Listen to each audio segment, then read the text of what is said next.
Olá, estudante! Seja bem-vindo à nossa aula de Educação de Jovens e Adultos.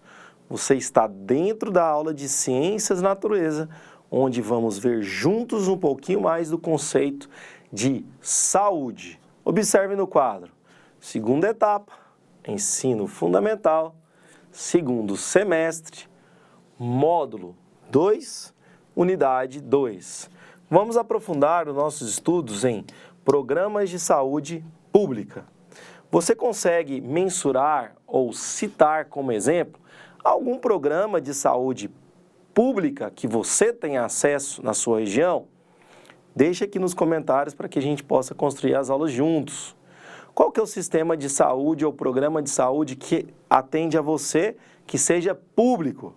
Lembrando também que nós temos aí os planos de saúde particulares, muitas vezes caros, onerosos e que não cabem aí no bolso de alguns estudantes. Então temos que ir para o Sistema Único de Saúde. Vamos aqui então ver comigo os programas de saúde. Dentro dos programas de saúde, nós temos aqui que, mesmo sem perceber, nós estamos pensando e vivenciando os indicadores. Como assim, professor? Você vai entender agora. Já lidamos com os indicadores na escola. Como a gente sabe, quanto professor, que temos lá numa turma de 30 alunos, 2 que estão doentes, estão com gripe. Pense na sua preocupação com os indicadores semestrais e no desempenho. As notas escolares, se você, por exemplo, tiver vários estudantes doentes na sua sala, o que vai acontecer? Como o famoso boletim, o desempenho escolar pode cair.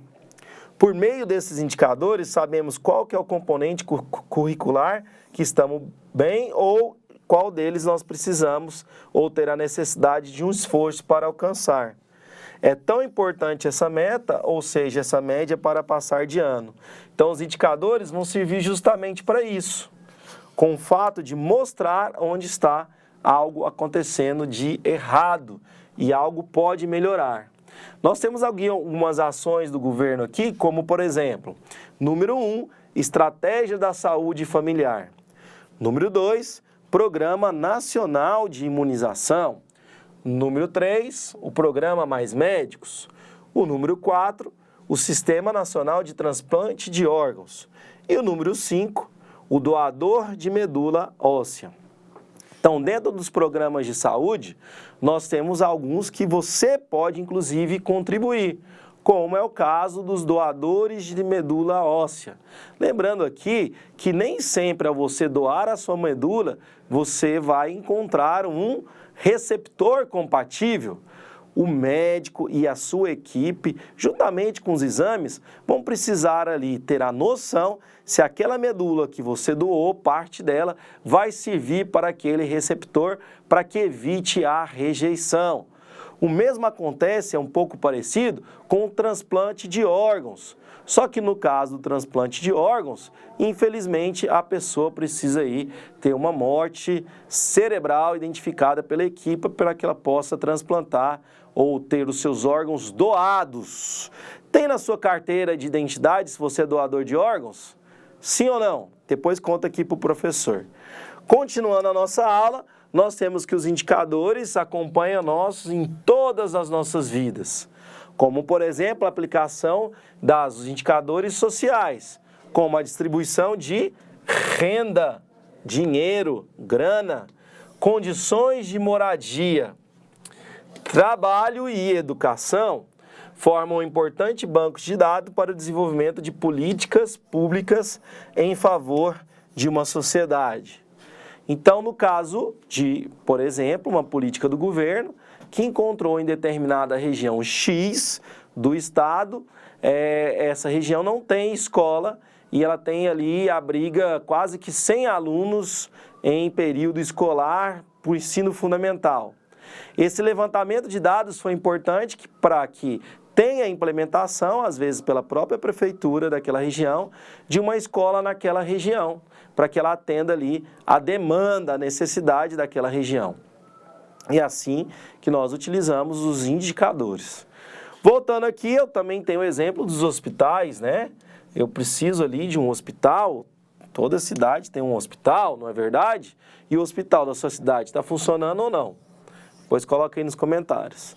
Indicadores econômicos, como por exemplo o PIB, que é o Produto Interno Bruto, é utilizado para demonstrar a riqueza ou a pobreza de um país, que é o índice econômico de um país e o estado de município. Um bom indicador deve ter algumas características, entre elas quais? Deixa aqui a gente para frente, que depois a gente volta na campanha. Dentre elas, a especificidade, a sensibilidade, a mensurabilidade, a relevância e o custo-efetividade. Vamos ver cada um deles. No caso da especificidade, deve fornecer informações específicas sobre o fenômeno ou aspecto que se quer conhecer. Pode ser relativo, por exemplo, aqui ao número de pessoas que estão tendo uma doença. Poderia ser a dengue. Tá? É só um exemplo. Sensibilidade. Permitem que sejam observadas tanto as mudanças devidas da passagem de tempo, como nas resultantes nas ações voltadas para sua correção. Então, na especificidade, eu identifiquei que tinha dengue. A ação que eu usei aqui foi a vacinação. E depois da vacinação, eu tive a sensibilidade de observar se os números diminuíram ou se os números aumentaram. Continuando. Mensurabilidade. Deve gerar dados confiáveis, que são aqueles números. Quantas pessoas antes da minha ação estavam contaminadas? Quantas pessoas depois da minha ação continuam ou já melhoraram? Passam a ser facilmente medidos e analisados e comparados. Inclusive, galera, com gráficos. Gráficos em barra, gráficos em pizza e aí vai. Relevância. Deve trazer informações importantes, essenciais que embasam a sua decisão. Isso é muito importante, porque o achismo nessa relevância, ele não tem vez. Como assim? Ai, professor, eu acho que o número de crianças da minha sala de aula diminuiu porque eu acho que eles estão gripados. Não, você acha. Então, tá fora. Isso é empírico, não é científico. Professor, segundo os dados e os relatórios da coordenação pedagógica, os meus alunos de 1 a 10 anos, todos apresentaram gripe, inclusive com diagnóstico médico. Opa, então a situação começou a mudar.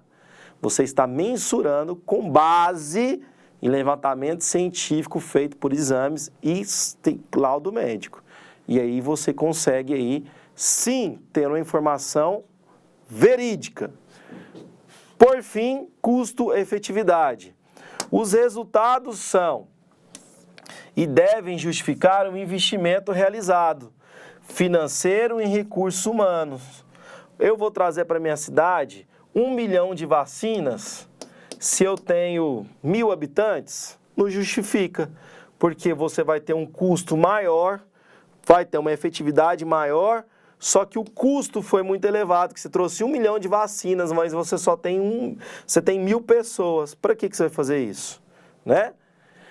E nós temos aí, que a gente também comentou na aula passada, os indicadores ambientais.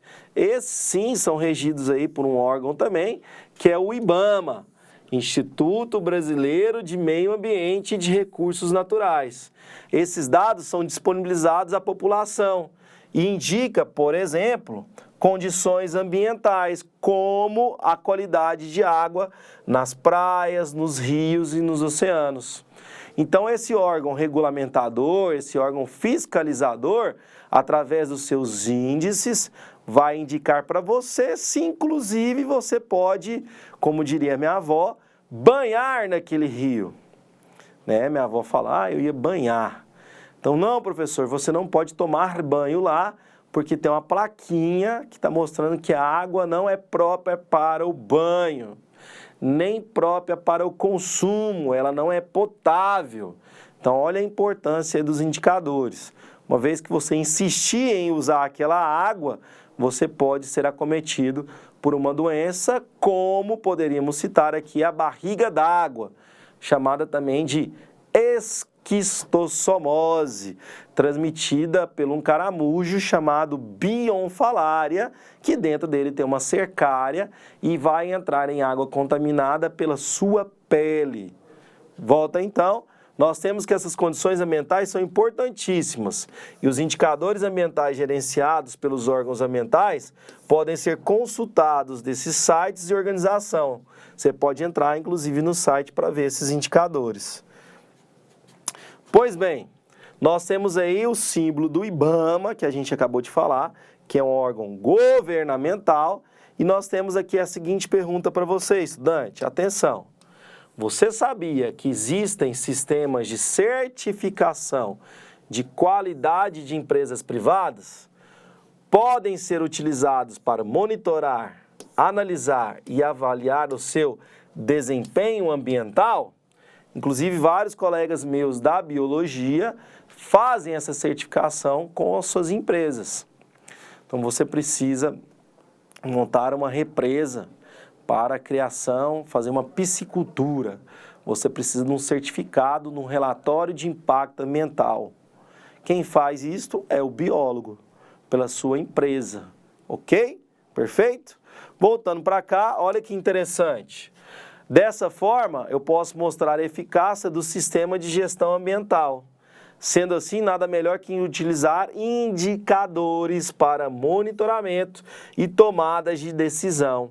Indicadores e índices de consumo de água e de energia. Então, na minha fazenda, eu vou optar por usar energia eólica para economizar mais energia que vem das hidrelétricas. Ou eu vou optar por usar energia solar. Com isso, eu estou fazendo a contribuição para o meio ambiente. Dessa forma, a geração de resíduos sólidos, ou seja, lixo, também ela pode ser avaliada.